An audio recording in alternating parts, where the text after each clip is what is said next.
Mr. District Attorney, starring David Bryan. Mr. District Attorney, champion of the people, defender of truth, guardian of our fundamental rights to life, liberty, and the pursuit of happiness.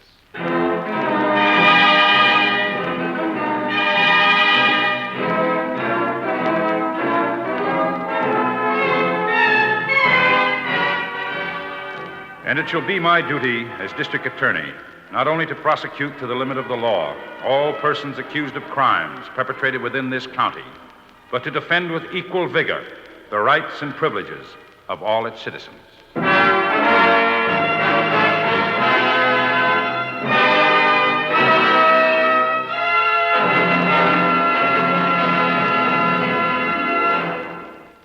This is David Bryan. In a moment, we'll bring you another case from the files of Mr. District Attorney. But first, a word from our sponsor.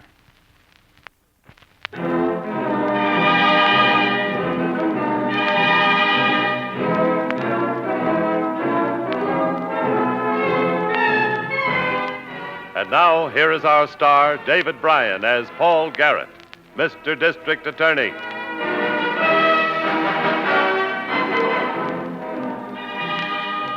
It has long been recognized that crime constitutes a disease in the bloodstream of democracy. A disease so serious that it can even threaten the life of a nation. Unless it is fought fearlessly at every turn, crime can build into itself an organization of such magnitude that it could conceivably put a stranglehold on our very way of life. On this particular morning, I was in my office, carefully going over a series of reports. They all pointed in one direction. A serious crime wave was sweeping across our city. A crime wave that undoubtedly had behind it a well-organized criminal group. What is it, Miss Miller? Phone call for you, Mr. Garrett. Tom Carter. The Daily Clarion reporter? Yes, he says it's extremely important that he talk to you. I see. Put him on, please. Hello, this is the district attorney. Mr. Garrett, I'm sure glad I cut you in. This'll knock you right out from under your hat. I'm just about certain I know who Mr. Big is. Mr. Big? Yeah, Mr. Big. Believe it or not, Mr. Garrett. The big wheel of the mob. Carter. Carter. What happened? Venus. The Venus. Carter. Carter, can you hear me? Carter. Well, it's no use. Miss Miller. Yes, Mr. Garrett? Please have this call traced immediately and advise homicide. Homicide? Oh, and Miss Miller, Yes, Mr. Garrett? get hold of Harrington and have him follow through on this. I'm going to the office of the Daily Clarion and see what I can find. All right, Mr. Garrett.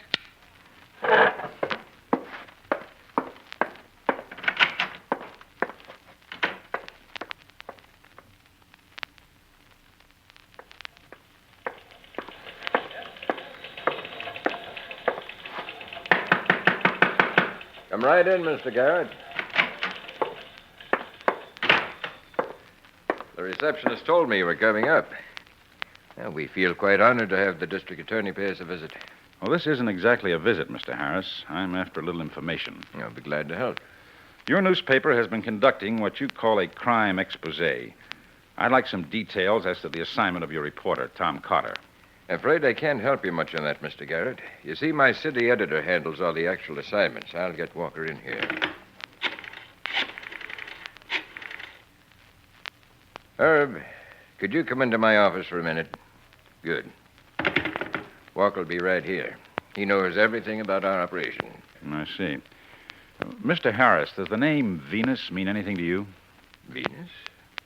No, nothing more than the famous statue. No, I'm afraid that's not the one. Oh, come on in, Herb. You know Mr. Garrett, our district attorney? How are you, Mr. Garrett? Glad to meet you, Mr. Walker. Herb, the district attorney wants to know about Carter's work on the crime expose. Well, Carter was put on roving assignment. We gave him a free hand. Tom wants it that way because of his underworld contacts. So you wouldn't know where Carter might be working right now?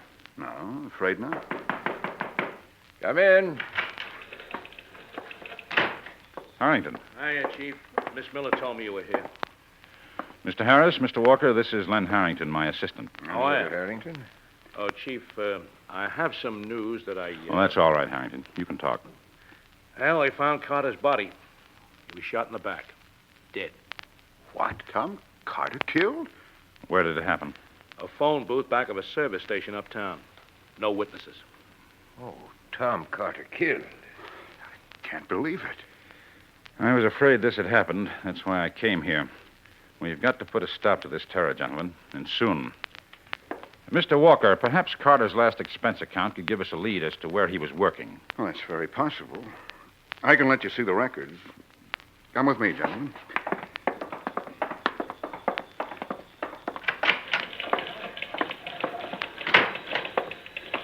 Mr. Harris is very upset. This is an awful blow. Carter was our top reporter. Now, here's the accounting office. Come right in. This is the current expense ledger. Let's see. Yeah. Here it is. Here's Carter's accounts. No, thanks. Oh, Harrington, write down some of these places. Yeah, sure, Chief. Hey, Club 7-Eleven seems to be a favorite hangout of Carter's. Well, he was certainly there often enough in the past 2 weeks. That's Harry Trigo's joint, isn't it? Yes. I'll drop down to the Club 7-Eleven. Okay, Chief. Thanks for your cooperation, Mr. Walker. Glad to be of help. Any help I can.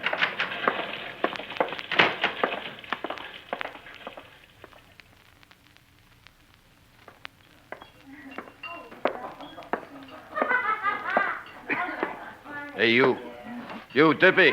Hi, George. How are you? Get going. We don't want no cheap dips grabbing a customer's wallets. Now, George, I ain't working tonight. Out, you crumb, before I bust your hat. Now, listen, George. I don't mean to interrupt this party, but are you George? Yeah, that's me. What are you after? The man up front told me you'd take me to Mr. Trigo's office. Yeah? Who are you? I'm the district attorney. Would you show me to Mr. Trigo's office? Yeah, follow me.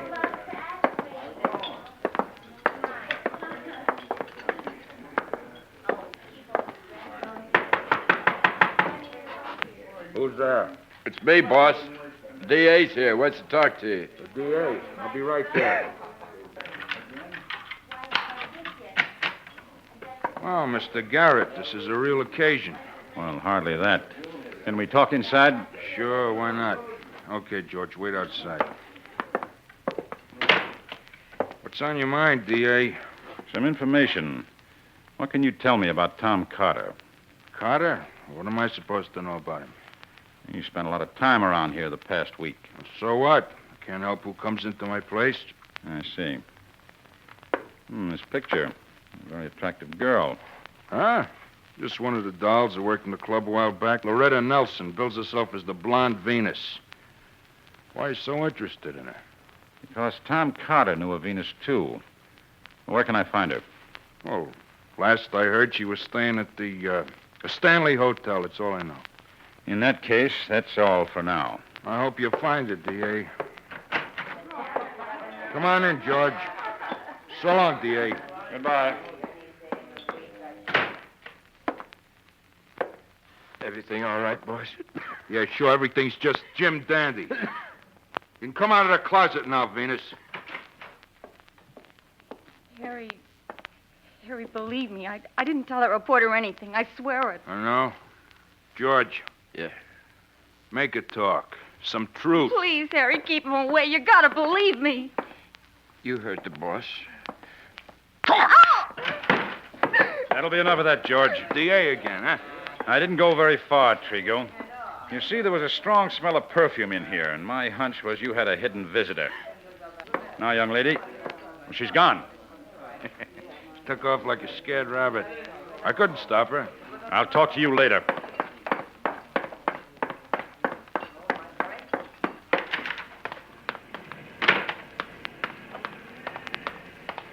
Can I talk to you a minute, D.A.? Oh, Dippy. Say, did you see a girl run out of here? To Venus? Sure, she was in a big hurry. Grabbed a taxi and scrammed. Thanks. But D.A., I gotta tell you something. Later, Dippy. No, this can't wait. I found a wallet. I happened to find this wallet, see? All right. So you found a wallet. Honest, it's the truth. I found it. And there was this note in it. I didn't know what to do. Well, let me see that. Your newspaper better lay off, or the undertaker will lay you out. No signature, of course. What else, Dippy? It was in his envelope. It wasn't even open. When I read it, I felt pretty bad. I figured the guy didn't even have a chance. Give me the envelope. Addressed to Herbert Walker, city editor, Daily Clarion. You gotta believe me, D.A. I found the wallet. For your sake, I hope so, Dippy.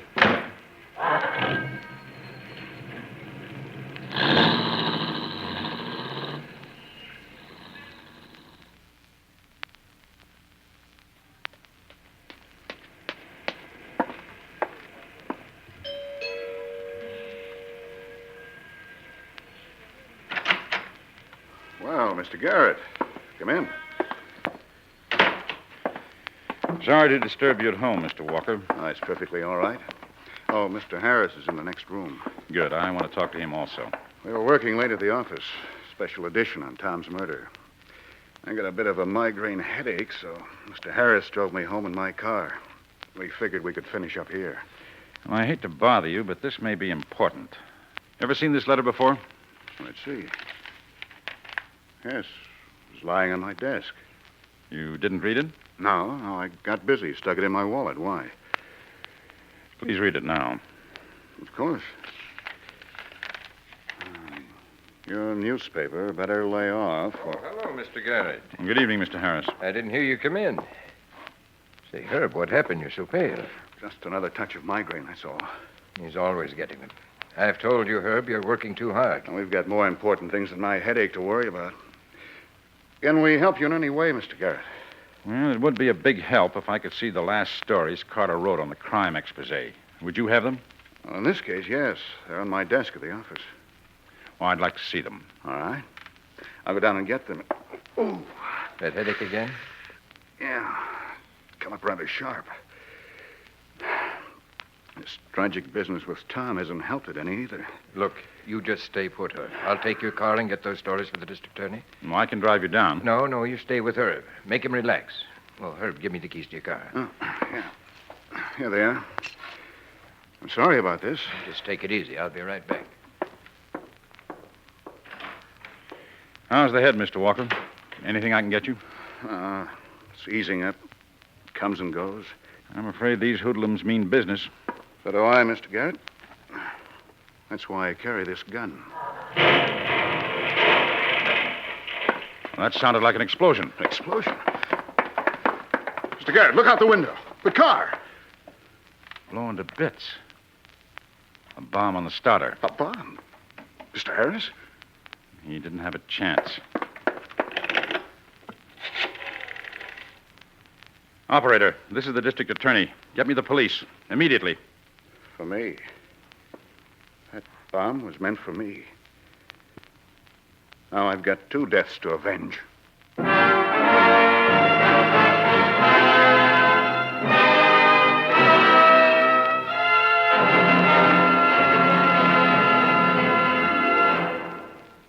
This is David Bryan. Before we continue with Mr. District Attorney in the case of the dead reporter, here is an important message from our sponsor.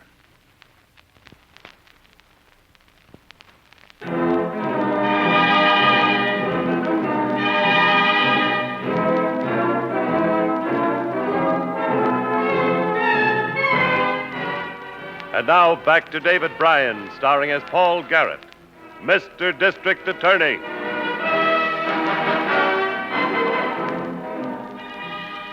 It can be a very frightening thing to see the ruthless force of organized crime at work. As district attorney, it was my sworn duty to follow through on every lead, no matter how thin, to put a stop to the unleashed terror. I had to find the Mr. Big of the criminal gang and find him quickly. I assigned Harrington to do a must job of locating the whereabouts of Dippy, the pickpocket, who might have information I needed. And I desperately wanted to talk to the Venus. But she had moved away from her apartment without notice. This is the district attorney. Mr. Garrett, I know where the Venus is. Good. Great work. A hairdresser she goes to gave me the information. The Venus moved in with a girlfriend. The Lido Arms Apartments on Sylvania Street. Fine. I'll meet you there, in front of the apartment, Miss Miller. Wait for me there. I'm on my way.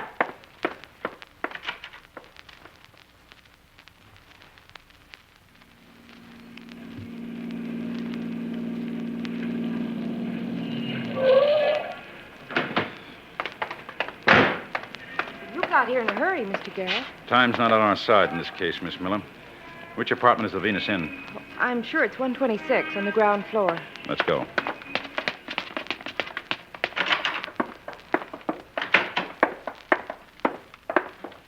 She may not be here. Oh, we'll hope for the best. No, this is it. 126. It's open, dear. Come in. I'm on the phone. Be right with you. Oh, it's you, Mr. Garrett. Honey, I have visitors. I'll call you back. Very neat, Venus. I'm sure the person you were talking to on the phone got the idea. Huh? What idea? He or she is now well aware that Miss Miller and I just entered your room. Oh, it was nothing like that. I was just talking to a girlfriend, that's all. If you say so. I have a compact here. It's engraved with the words, "To my Venus with love." It's yours, isn't it? What? Well, yeah, it looks like mine. Where'd you find it? Where did you lose it? Well, you know how it is. A girl leaves these things in lots of places. You understand, don't you, Miss Miller? Yes, I certainly know how compacts can be misplaced. Ordinarily, yes. But it might be very awkward to explain how a compact came to be found in the wreckage of a bombed car in which a newspaper publisher was murdered. What? You found my compact in a bombed car? Exactly. How did it get there, Miss Nelson? I don't know. I think you know a lot more than you're telling. I want some answers about Tom Carter. Poor Tom. He was so nice, so friendly. I liked him very much. But I told him he was going to get in trouble. And what about the name of the man behind the crime syndicate? Who is it? I don't know, I tell you. Tom asked me to keep an eye on Trigo at the club. Trigo and I have been going together for almost a year. I'm sorry, but I have to know. What happened to them? I was sure Trigo was mixed up with this crime syndicate. One day I saw he had a letter. It was addressed to someone at the Daily Clarion. I told Tom. Well? Well, that's all. That's all I know.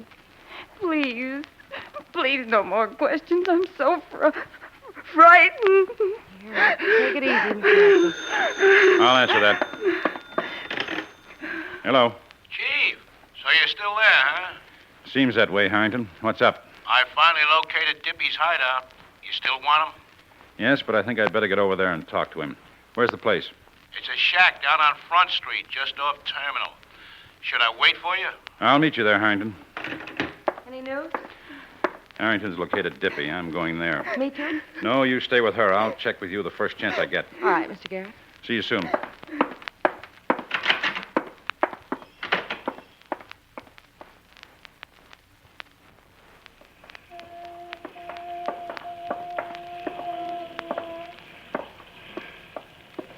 Hey, Chief, right over there. That's the shack Dippy uses to hole up in. There's no light inside. He might be asleep. The door's open. What's that? Sounds like a moan. Come on. You got your flash? Yeah. And it works, too. Over there, behind the bed. It's Dippy. Shot bad. Dippy. Dippy, can you hear me? Who did it? Who shot you? Didn't see no light. I heard a cough. Dippy, you heard a cough? Cough. To the dark.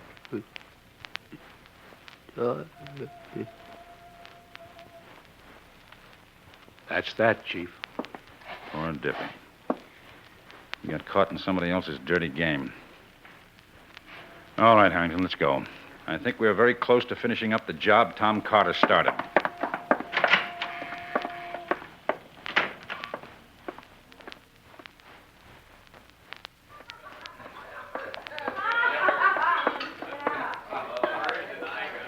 I want to get to Trigo's private office without being announced, Harrington. How, Chief? The guy with the fishtails is already looking at us. Talk to him about anything. Table reservation, inspect the kitchen, anything. I'll slide around. You come on back to Trigo's office as soon as you can work it. Shall do. Here I go.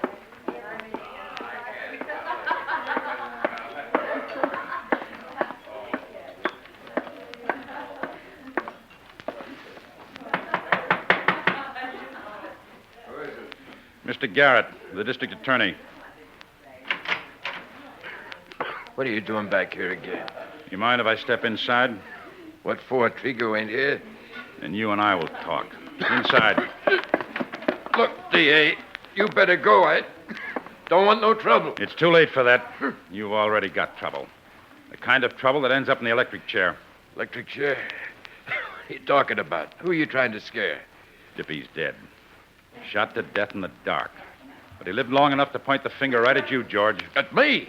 Come on, talk. No, I ain't talking. This gun, it'll do the talking right now. I almost got here too late, Chief. Just in time, Harrington. Shut the door. Yeah. How is he? He'll be all right. I aim for the shoulder. Obviously, we're not going to get any information out of George for some time. Trigo's our man now. Where is he? Well, that's a good question, Harrington. You better call the ambulance for George. Right. Oh, Mr. Garrett, I'm glad you're here. Mr. Walker. I've been looking all over for you. Here, take a look at this. It's Tom Carter's last story. $1 million question. Who's the brains behind the unholy gang of mobsters trying to run our city? $1 million answer. Perhaps a certain nightclub operator would come up with it if he could be persuaded to give an interview at his cabin hideaway at North Cove on Lake Pinewood. Yes, this is something, Walker. Where did you get it? I played a hunch. Practically tore Carter's desk apart. This was hidden under a drawer. I'm going to get that interview, Mr. Garrett. If I have to ram this gun of mine right down Trigo's throat. Well, that won't be necessary, Mr. Walker. Put it away. Harrington, Walker and I will start out. You get hold of an officer to take charge of George and then meet us up at the edge of North Cove. We'll go to Trigo's cabin together. Okay, Chief, but be sure to wait for me.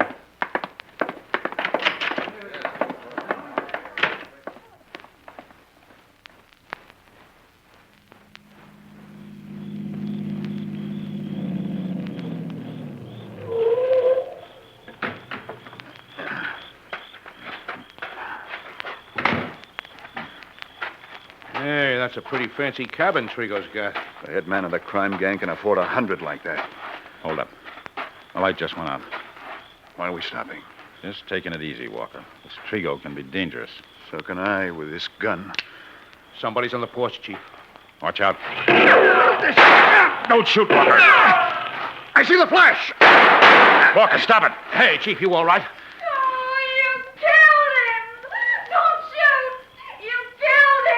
It's the Venus. Come on. You killed him! You killed Harry! You murderers! It's Trigo, all right. How is he, Harrington? Pretty dead, Chief. Well, Mr. Garrett, I lost my head. But I never dreamed at that range. I just shot in self-defense. Sure, Mr. Walker. You killed the one man I loved, my sweetheart. He's dead, and all we wanted was to get away together. All right, Venus. You can turn it off now. What? Haven't you got any heart? Yes, and eyes, too. You shot Trigo yourself, Miss Nelson. I shot him. I saw the angle of the first flash. And Walker could never in the world have shot him from there. But, Chief, Trigo was her sweetheart. Oh, no, Harrington. Mr. Walker, he's her man. Me? Well, this is utterly ridiculous. I was pretty certain when we found Miss Nelson's compact in your blown-up car. It had probably slipped behind the seat long before the bombing. You're crazy. I led you up here to get Trigo. A neat double cross. Miss Nelson waits here with Trigo. You bring me here with a phony story, supposedly from Carter. They're shooting in the dark while the Venus kills Trigo so we can have our patsy and set you up with a case of self-defense. It's a lie. It's all lies. Look, Garrett, you can't make that story stick. I think I can, Mr. Big of the crime syndicate. You... Grab his gun, Harrington. It's grabbed, Chief. So is Mr. Big. You too, Venus. Just stay where you are. Oh, I should never have listened to him. He said Trigo was just in the way. He'd be our fall guy. We'd have it all to ourselves. Shut up! The rats are leaving the ship, Chief. No, Harrington. They've gone down with it. I just wish one thing. What's that, Chief? That Tom Carter were alive to write this story.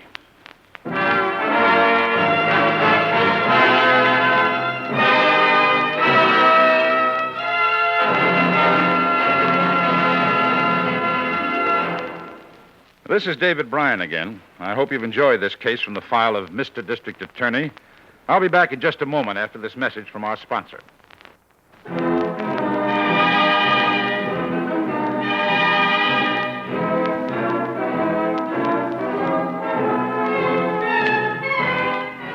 Now, here's the star of Mr. District Attorney, David Bryan, with a word about the program you have just heard.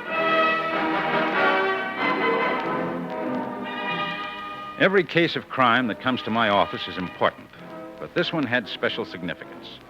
Here was a vicious group of criminals masterminded by a man in a position of great influence. Herbert Walker, Mr. Big, planned to use a newspaper as a force for evil. Well, the people heard the truth about Walker, about the Venus, and about George. And, as always, the people made their decision and ended the career of these hoodlums. And now this is David Bryan inviting you to join us when we present our next case based on the facts of crime from the file of Mr. District Attorney. Mr. District Attorney was originated by Phillips H. Lord.